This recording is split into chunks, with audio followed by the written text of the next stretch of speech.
First of all എൻ്റെ അമ്മ ഒരു ഈഴവയാണ്, അച്ഛൻ ഒരു നായരാണ്, എൻ്റെ ഹസ്ബൻഡ് ഒരു ബ്രാഹ്മണാണ്. അപ്പം ഞാൻ എന്താണ് എന്ന് ചോദിച്ചാൽ, അപ്പോൾ ഞാൻ എന്താണെന്ന് പറഞ്ഞില്ല, ജാതി എന്ന് പറയുന്ന ഒരു സാധനമൊന്നും ഇവിടെ ആരും സംസാരിക്കാറില്ല. എൻ്റെ കൂട്ടത്തിൽ അറ്റ്ലീസ്റ്റ് എൻ്റെ വീട്ടിലാരും സംസാരിക്കാറില്ല.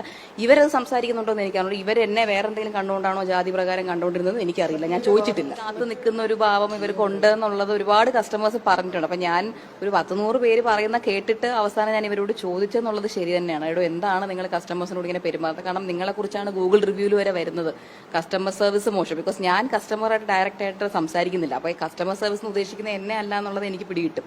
അപ്പോൾ ഞാൻ ഇവരോട് ചോദിക്കുമ്പോൾ ഇവർ പറയുന്നത്, ചേച്ചി നമ്മൾ വളരെ മാന്യമായിട്ട് എല്ലാവരോടും സംസാരിക്കുന്നത് അങ്ങനെ ഇങ്ങനെ. അപ്പം നമ്മളും CCTVയിൽ അവസാനം എടുത്ത് നോക്കുമ്പോഴും ഇവർ കസ്റ്റമേഴ്സ് വരുമ്പോൾ ഫോണിൽ നോക്കിയാണ് നിൽക്കുന്നത്. ഇവർക്കും ഒരു താല്പര്യമില്ലാത്ത പോലെ നിൽക്കുന്നത്. അപ്പോൾ എനിക്ക് പിടികിട്ടി കസ്റ്റമേഴ്സ് പറയുന്നതിലും കാര്യമുണ്ട് എന്നുള്ളത്.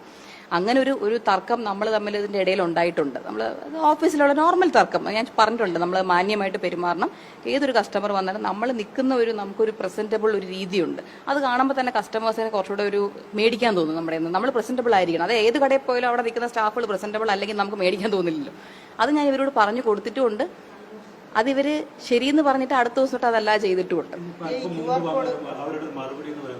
ഈ QR കോഡ് മാറ്റി വെക്കാൻ നിങ്ങളാണ് ആവശ്യപ്പെട്ടത്.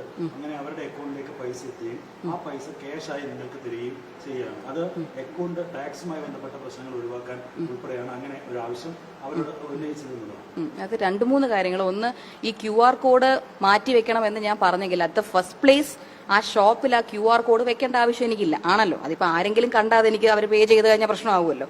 QR കോഡ് എനിക്ക് എൻ്റെ വീട്ടിൽ വെച്ചാൽ മതിയല്ലോ. QR കോഡ് വളരെ വ്യക്തമായി കാണുന്നത് പോലെ അവിടുത്തെ ബില്ലിംഗ് ഡെസ്കിൽ വെച്ചിട്ടുണ്ട്. വന്ന് കയറുമ്പോൾ കാണുന്ന പോലെ. ഇവർ ഫസ്റ്റ് രാവിലെ ചെന്ന് ചെയ്യുന്ന എന്താന്ന് പറഞ്ഞു കഴിഞ്ഞാൽ, കസ്റ്റമേഴ്സിന്റെ രജിസ്റ്റർ ഒക്കെ എടുക്കാൻ ഞാൻ പറഞ്ഞു. അവർ വരുന്നവരുടെ പേരും കോൺടാക്ട് നമ്പറും. ബിക്കോസ് നമുക്ക് നല്ല നല്ല പ്രീമിയം കസ്റ്റമേഴ്സിനെ നോട്ട് ചെയ്ത് വെക്കാനായിട്ട് ഞാൻ പറഞ്ഞിട്ടുണ്ടായിരുന്നു. ഇവർ ഫസ്റ്റ് വന്ന് കയറുന്നത്, ഇപ്പം ഇതൊരു QR കോഡാണ് എന്നുണ്ടെങ്കിൽ ഈ ഒരു രജിസ്റ്റർ ബുക്കിന് അവർ ആദ്യം എടുക്കുന്നു, ഈ QR കോഡിനെ ഇതിന്റെ അടിയിലാക്കുന്നു. അതാണ് അവർ ചെയ്തുകൊണ്ടിരുന്നത്. QR കോഡ് ഇതിന്റെ അടിയിലാക്കുകയാണ് അവർ ചെയ്തുകൊണ്ടിരുന്നത്. അത് നമുക്ക് വ്യക്തമായി നിങ്ങൾ കാണുന്നുണ്ടെന്ന് തോന്നുന്നു. CCTV ഫുട്ടേജിനകത്തുണ്ട്. നമ്മളെല്ലാം പോലീസ് സ്റ്റേഷനിൽ കൊടുത്തിട്ടുണ്ട്.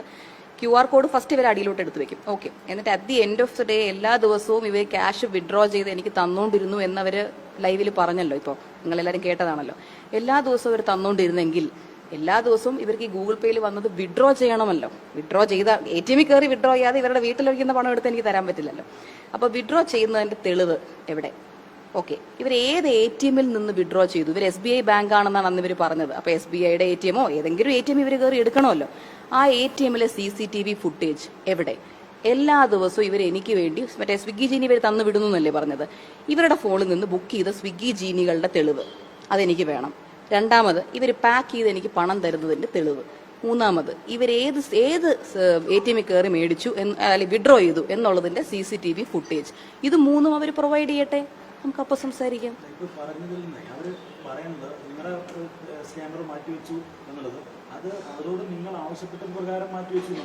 അതെ, അത്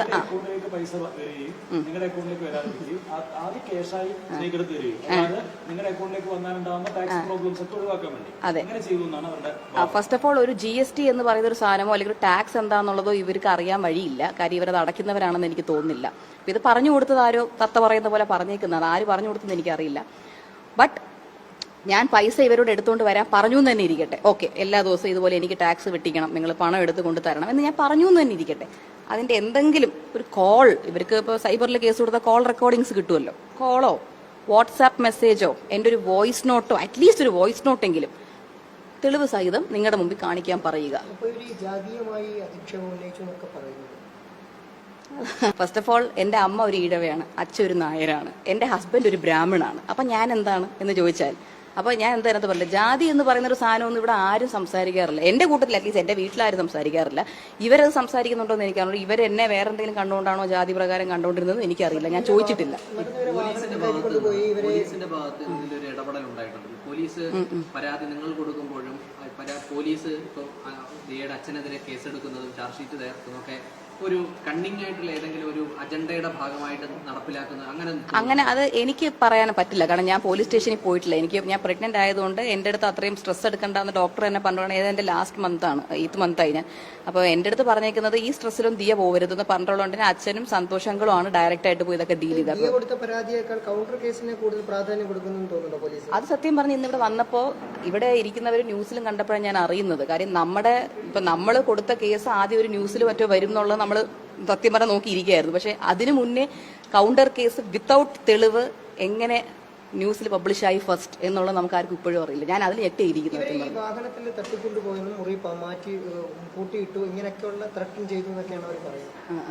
വണ്ടിയിൽ ഫസ്റ്റ് ഓഫ് ഓൾ തട്ടിക്കൊണ്ട് പോകേണ്ട ആവശ്യം വന്നില്ല. കാര്യം ഇവരിരുന്നത് എൻ്റെ ചേച്ചിയുടെ കൂടെ ഉള്ള കാറിലാണ്. അപ്പോൾ എൻ്റെ ചേച്ചി കാറിൽ കയറിയതിൻ്റെ കൂടെ തന്നെ ഇവരും കയറിയത്. കാരണം ഇവരവിടെ നമ്മൾ എവിടെ വിളിക്കുന്നോ അവിടെ വരാൻ റെഡിയായിരുന്നു.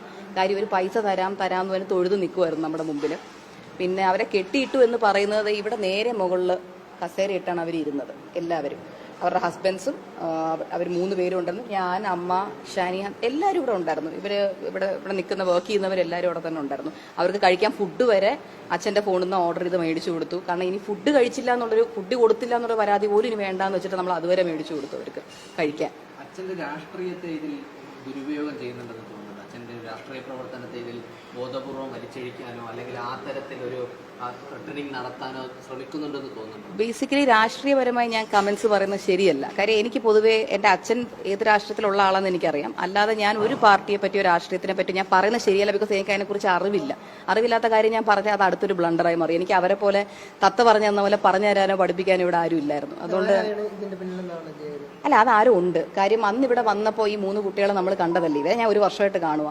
ഇവർക്ക് ഇങ്ങനെ ഇവർ ഇത്രയും സംസാരിക്കുന്നവരാണെന്ന് എനിക്ക് അറിയില്ലായിരുന്നു. അതിന് ഇത്രയും വ്യക്തമായി 3 പേരും ഒരേ സ്റ്റേറ്റ്മെന്റ് പറയുന്നതെങ്കിൽ അത് ആരോ പറഞ്ഞു കൊടുത്തായിട്ട് തന്നെയാണ് ഫീൽ ചെയ്യുന്നത്. എന്തെങ്കിലും ഗൂഢാലോചന നടക്കുന്നതായി തോന്നുന്നുണ്ടോ? ഉണ്ടാവാം, എനിക്കറിയില്ല. ഈ പിള്ളേരായതുകൊണ്ട്